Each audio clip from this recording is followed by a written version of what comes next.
नमस्कार दोस्तों, मैं हूँ रोमा और आप देख रहे हैं न्यूज़ नशा आदत हर खबर। हरियाणा विधानसभा चुनाव के नतीजों पर भी आज हम बात करेंगे, लेकिन उससे पहले हम पूरे हरियाणा की राजनीति को आज समझेंगे, जिसने विपक्ष की मोरल विक्ट्री की धारणा को एक परिप्रेक्ष्य में लाकर खड़ा कर दिया है। हरियाणा के चुनाव परिणामों ने स्पष्ट कर दिया है कि जातीय राजनीति के मुद्दे के बीच बीजेपी अपनी मजबूती बनाए रख सकती है। और अगर हम बात करें ये नतीजे अन्य राज्य जैसे यूपी, बिहार, झारखंड और महाराष्ट्र में बीजेपी की चुनावी संभावनाओं को प्रभावित कर सकते हैं क्या? विपक्षी दलों की रणनीतियों को पुनः दिशा देने की जरूरत है। इन सभी मुद्दों पर चर्चा करने के लिए आज हमारे साथ हरियाणा से जुड़ चुके हैं बलवंत अक्षर जी, जो एक सीनियर जर्नलिस्ट हैं। सर नमस्कार, स्वागत है आपका। नमस्कार मैम। सर, हरियाणा चुनाव नतीजों के विपक्ष की रणनीति को किस हद तक प्रभावित कर सकता है? क्योंकि अभी तक चर्चाएं लगातार इस पर ही चलती जा रही हैं। अब और भी राज्यों में चुनाव होने वाले हैं, तो किस तरीके से बीजेपी प्रभावित करेगी उन राज्यों को भी? इस पर बताएं आज आप।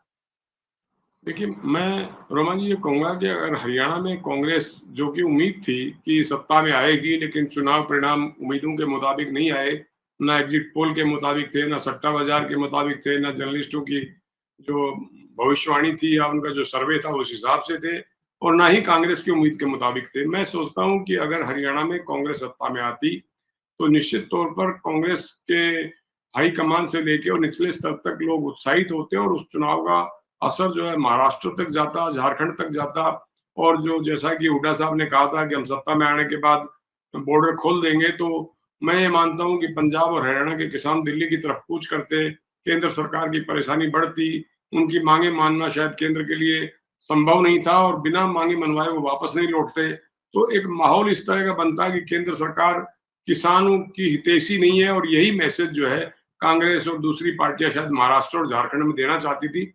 लेकिन कांग्रेस चूंकि सत्ता से दूर रह गई है, एक रात पहले तक कांग्रेस सत्ता में आती दिखती थी, लेकिन अगले ही दिन कुर्सी जो है वो कांग्रेस से के पास से आके भी वापस भाजपा के पास चली गई है। भाजपा के जो नए होने वाले मुख्यमंत्री नायब सिंह सैनी साहब, उनके बारे में इस तरह की खबरें आ रही हैं कि 15 तारीख को वो पंचकुला में मुख्यमंत्री पद की शपथ लेंगे और उनके साथ कुछ मंत्री भी शपथ ले सकते हैं। पक लेंगे। सर, क्या हरियाणा की जनता कांग्रेस पार्टी पर विश्वास नहीं करना चाहती क्या? उनको एक चांस देना नहीं चाह रही थी? आखिर रीजन क्या रहा है? कहीं और तो बातें ये सुनने में मिल रही है, जो ईवीएम मशीन थी, battery charge full charge 99% charge, और दूसरी जो बैटरी है वो 60% चार्जेस। ये क्या है मामला चल रहा है? सर इसके बारे में बताएं थोड़ा आप। देखिए, मैं आपसे ये कहूँगा कि हारने के 100 कारण होते हैं। आप जब जी। कोई पार्टी सत्ता में नहीं आती है, तो उसके कारण गिनाने वाले आप जितनी जगह बात करेंगे, उतने ही नए-नए कारण दिखाई देंगे आपको। और जब जो पार्टी सत्ता में आ जाती है, उसकी सारी कमियाँ छुप जाती हैं और लोग खासियत उनकी बताना शुरू कर देते हैं। मैं अभी एक यूट्यूब पर डॉक्टर प्यारेलाल गर्ग हैं, जो रजिस्ट्रार रहे हैं, डॉक्टर हैं पेशे से, और वो बहुत बारीकी से इन चीज़ों पे नज़र रखते हैं।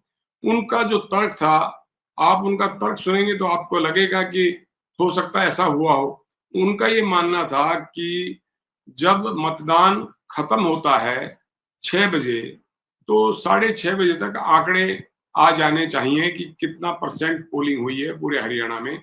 मैं ये मानता हूँ कि 6 बजे के बाद भी अगर लाइनें लगी हुई हैं, तो इलेक्शन कमीशन के आदेश है कि जो भी लाइन में लग गया है, उसका मत भुगतना चाहिए, यानी कि उसको वोट का अधिकार है और वो अपने वोट का अधिकार का इस्तेमाल करे, चाहे 7 बजे, चाहे 8 बजे।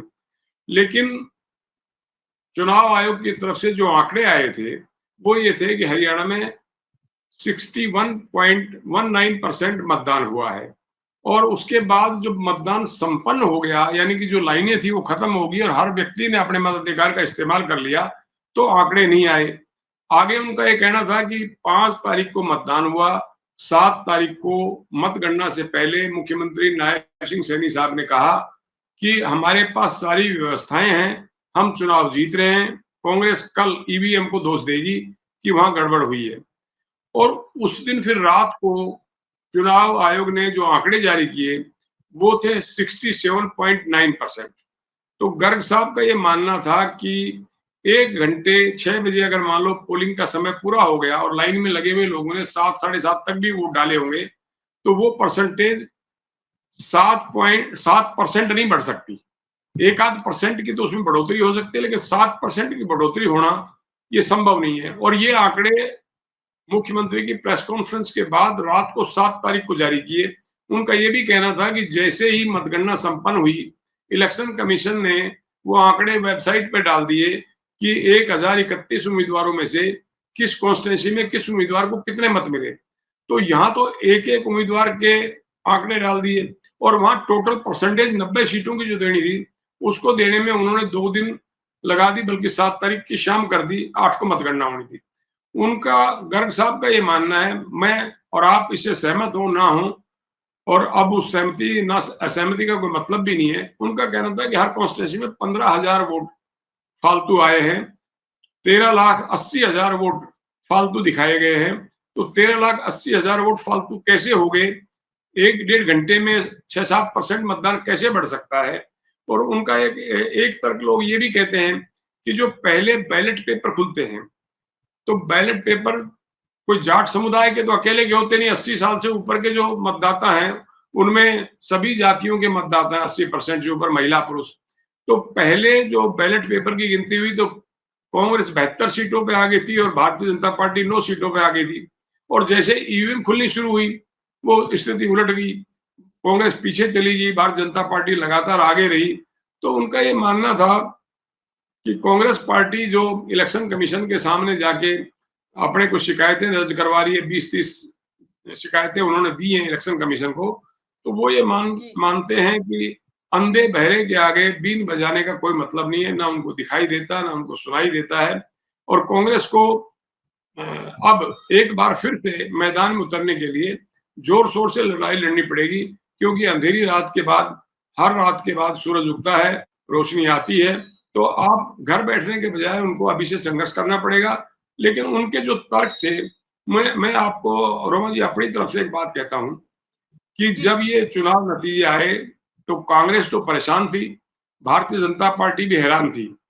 क्योंकि जब मोदी साहब की लोकप्रियता चरम पर थी, तब हरियाणा में 10 सीटें आई थी लोकसभा की भाजपा को, और 7 महीने बाद चुनाव हुए, तो खट्टर साहब की भाजपा की सीटें आई 40, बहुमत से 5 दूर।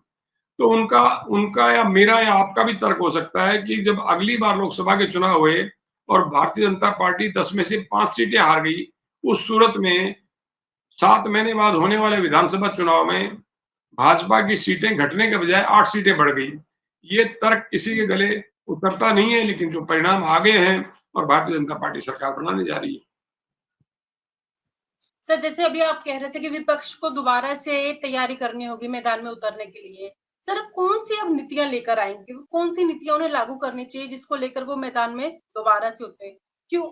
जो कांग्रेस पार्टी नीति लेकर आती है ना, वो लोगों के ना ऊपर से निकल जाती है, लेकिन भाजपा जो नीतियाँ लेके आती है, वो लोगों के दिमाग में घुस जाती है बिल्कुल, एकदम सटीक छूती है। इन दोनों की मतलब क्या चीज़ में फ़र्क है? इनके प्रचार में फ़र्क है या इनकी नीतियों में फ़र्क है? देखिए, कुछ लोग कहते हैं रोमा कि पार्टी में गुटबाजी है। तो जी, पार्टी में गुटबाजी जो है, वो कोई नई नहीं है। जब बंसीलाल जी, भजनलाल जी होते थे, आपका शायद जन्म भी ना हुआ उस समय, तब भी पार्टी में गुटबाजी थी और फिर भी कांग्रेस सत्ता में आती थी। जब हुड्डा साहब और जी, भजनलाल जी आपस में लड़ते थे, तब भी पार्टी सत्ता में आती थी। जब चौधरी बीरेंद्र सिंह, सुरजेवाला साहब, कर्नल राम सिंह भजनलाल जी के खिलाफ लड़ते थे, तब भी पार्टी सत्ता में आती थी। तो गुटबाजी से पार्टी सत्ता में ना आए, इसका कोई ताल्लुक नहीं है। अब कहते हैं कि कुमारी शैलजा नाराज हो गई और इसी वजह से कांग्रेस को सत्ता नहीं मिली। तो हो सकता है कुछ फर्क पड़ता हो, लेकिन जिस इलाके में कुमारी शैलजा के खिलाफ जाति सूचक टिप्पणी की गई थी, उस इलाके में कांग्रेस 1972 के बाद जीती है। अगर शैलजा मैडम से नाराजगी के चलते कांग्रेस हारती, तो जिस इलाके में उनके खिलाफ टिप्पणी की गई थी, उस इलाके में 1972 से कांग्रेस कभी नहीं जीती और अब भारी बहुमत से वहां कांग्रेस ने भारतीय जनता पार्टी को हराया है। तो हम क्या माने? अपवाद तो हो सकते हैं कि इस कॉन्स्टिट्यूंसी में जीत गए, बाकी में हार गए। तो जो जाति सूचक टिप्पणी हुई और राहुल गांधी, कुमारी शैलजा, हुड्डा साहब जिस असंध विधानसभा क्षेत्र में गए, जहां कुमारी शैलजा का ही उम्मीदवार मैदान में था और पिछली बार वो जीते थे चुनाव असंध से, वो खुद चुनाव हार गए। तो कुमारी शैलजा ये तो नहीं चाहेंगी कि उनके समर्थकों को जो टिकट मिली है, वो चुनाव में हारे। ये तो हो सकता है हुड्डा साहब की बजाय चीफ मिनिस्टर कुमारी शैलजा बने, ये इच्छा रखना कोई बुरी बात नहीं है। जो भी राजनीति में है, केंद्र में मंत्री रहा है, पार्टी का अध्यक्ष रहा है, 5 बार सांसद रही हैं, राज्यसभा की मेंबर रही हैं और उनके पिताजी भी बड़े पॉलिटिशियन होते थे, हरियाणा के केंद्र में मंत्री लंबे समय तक रहे। तो ये इच्छा रखना कि मुख्यमंत्री बनना है, ये अच्छी बात है। लेकिन कोई पार्टी को नुकसान पहुंचा के कैसे मुख्यमंत्री बन सकता है? मैं सोचता हूँ कि कुमारी शैलजा की इच्छा रही होगी, कांग्रेस सत्ता में आए, हुड्डा साहब की भी रही होगी और लोगों ने ये भी माना था कि हर वर्ग भारतीय जनता पार्टी से नाराज है।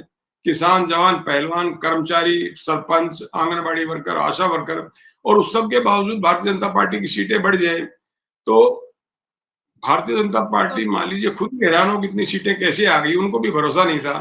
तो ये चमत्कार किस वजह से हुआ? मोदी साहब की जो लोकप्रियता थी 2014 में 19 में वो कम हुई, तभी तो 240 सीटें आई 400 पार के नारे के बाद।